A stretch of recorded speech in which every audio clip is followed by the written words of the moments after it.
अमरकंटक जो ये पर्वत है, मेकल पर्वत है, मेकल पर्वत पर 3 नदियों का उद्गम है।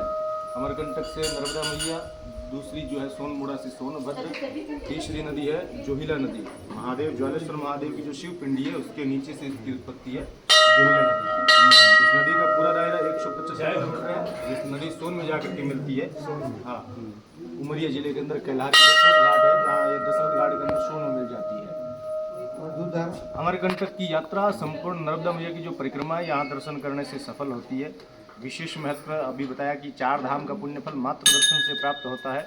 दूसरा महत्व है कि नर्मदा मैया के जल, अमरकंटक उद्गम कुंड का जल ला करके महादेव में अर्पित करने से, जैसे गंगोत्री के जल को रामेश्वर में अर्पित करने से जो पुण्यफल प्राप्त होते हैं, वही पुण्यफल नर्मदा मैया के जल को यहाँ अर्पित करने से प्राप्त मिलता है। जोहिला का विशेष उल्लेख बताया गया है कुर्म पुराण में।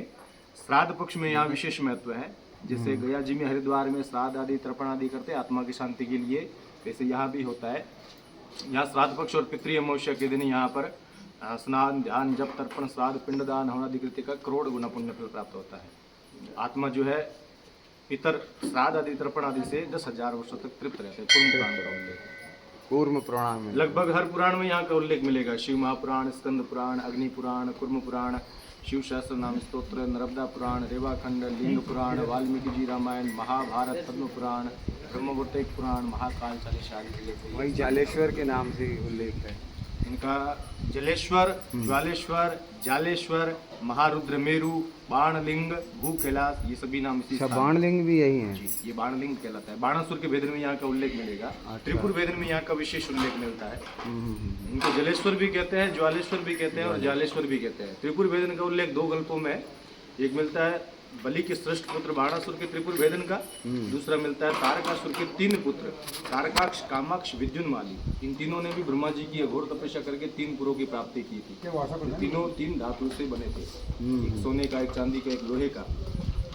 विशेष समय आने पर जब इनका भेदन किए, महादेव जी ने इनका भेदन किया है।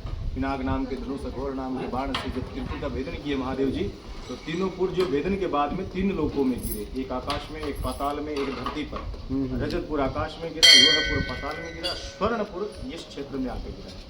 इसका उल्लेख मिलता है महाकाल चालीसा में 2 पंक्ति आती है, ऋण मुक्तेश्वर, स्वर्ण ज्वालेश्वर। तो शास्त्रों में, पुराणों में और संतों के संगति में बैठ करके हम इस जानकारी का उल्लेख समझ पाएंगे। वर्तमान युग जो है कलयुग है। लोग आते हैं पिकनिक और पर्यटन की दृष्टि से, वो प्रमाण खोजते हैं, वैज्ञानिक दृष्टिकोण खोजते हैं, तो पूछते हैं कि स्वर्णपुर इसी क्षेत्र में गिरा, इसका क्या प्रमाण है। उसके लिए सबसे बड़ा प्रमाण ये है कि महादेव, ज्वालेश्वर महादेव के दर्शन के लिए आप किसी भी स्थान से आएंगे ना, आपको हर क्षेत्र से बिल्कुल नीचे उतरना पड़ रहा है। ये बहुत बड़े एक ज्वालामुखी का पॉइंट है। जो स्वर्णपुर गिरा था ना धरती पर भयंकर विस्फोट हुआ। जैसे ज्वालामुखी फटता है वैसे भयंकर विस्फोट हुआ। जहाँ पर भगवान विराजमान है, बीच का सेंटर पॉइंट, केंद्र बिंदु है। अब महादेव के दर्शन के लिए मैंने बताया कि किधर से भी आइए, आपको हर क्षेत्र से बिल्कुल नीचे उतरना पड़ता है। महादेव के दर्शन के लिए और नीचे भूभाग में उतरना पड़ता है। इस गाँव का नाम भी तवा डबरा है, एक तवे की आकृति जैसा गाँव है। ज्वालामुखी का एक बहुत बड़ा सेंटर पॉइंट है ये। छत्तीसगढ़ में हाँ, गोरेला पेंड्रा मरवाही दोनों मंदिर जी वाले भी आ रहे। तो जो ज्वालामुखी फटेगा तो उसका ज्वाला और लावा निकलना स्वाभाविक है।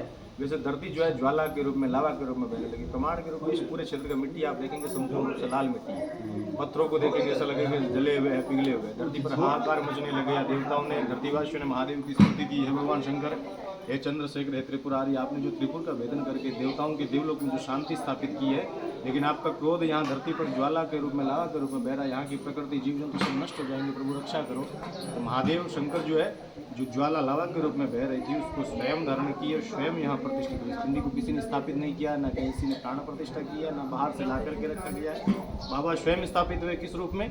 जो ज्वाला लावा के रूप में बह रहा था, उसको स्वयं धारण करके स्वयं ज्वालेश्वर, इसलिए ज्वालेश्वर कहलाए। अब वो ज्वाला का स्वरूप इतना रौद्र स्वरूप था कि उस स्वरूप के सामने आने की हिम्मत नहीं हो रही थी किसी की। यहाँ तक कि देवता भी उनके सामने नहीं आ पा रहे थे। देवताओं ने महादेव की स्तुति करके कहा, प्रभु हम देवता भी आपकी पूजा स्तुति करने में समर्थ नहीं है। आप यहाँ मृत्युलोक में विराजमान हो रहे हैं, धरती पर विराजमान हो रहे हैं। आपके इस रौद्र स्वरूप के कारण, ज्वाला के कारण पर्वत से पर कोई जीव जंतु विचरण नहीं कर पाएगा। बाबा आप अपने इस रूप को, ज्वाला को शांत करो। तो महादेव की जंघा से वही ज्वाला जल के रूप में परिवर्तन हुई, इस पिंडी को शांत की और वही ज्वाला जो जल के रूप में, जोहिला के रूप में, जोहिला नदी के रूप में, धारा रूप में बह रही है। ज्वाला जल में बदली, इसलिए ये जलेश्वर कहलाते हैं। और जालेश्वर भी कहलाते हैं कि ये जाल से परे है, संसारिक मोहमाया से परे हैं। जाल को जैसे- काट हाँ, देते। बिल्कुल जाल को काटते हैं। एकांत है, जंगल के बीचों बीच साधना स्वरूप वैराग्य भाव, विरक्त भाव का स्वरूप है। सभी प्रकार के जाल को काटते हैं, ये संसारिक मोहमाया से परे हैं। अन्य तीर्थों में जाओगे तो आप देखेंगे, डेवलपमेंट देखोगे, कलाकृतियां देखोगे, सुंदर दृश्य देखोगे, लेकिन ये मेकल पर्वत की श्रेणी पर चढ़ने के बाद में यहाँ जो कुछ दिखेगा आपको वास्तविकता, यहाँ की जलवायु, यहाँ का पॉजिटिविटी, सकारात्मक ऊर्जा, एक अद्भुत सुकून मिलता है। और जो अमलेश्वर हैं वो भी आस्था का स्थान है, लेकिन जो पर्यटन और पिकनिक की दृष्टि से आते हैं उनके लिए सबसे बड़ा आकर्षक पॉइंट भी है। पॉइंट है। मानव निर्मित शिव पिंडी है, आर्टिफिशियल शिव पिंडी, जिसकी प्राण प्रतिष्ठा 2009 में की गई है। अच्छा अच्छा। और जहाँ खड़े हैं ये तीर्थराज ज्वालेश्वर महादेव, अमरकंटक के महादेव के नाम से जाने जाते हैं। जो नर्मदा मैया का कावड़ उठाया जाता है, सर्वप्रथम जल बाबा पर अर्पित किया जाता है। जोहिला का उद्गम इसी शिव पिंडी के नीचे से है।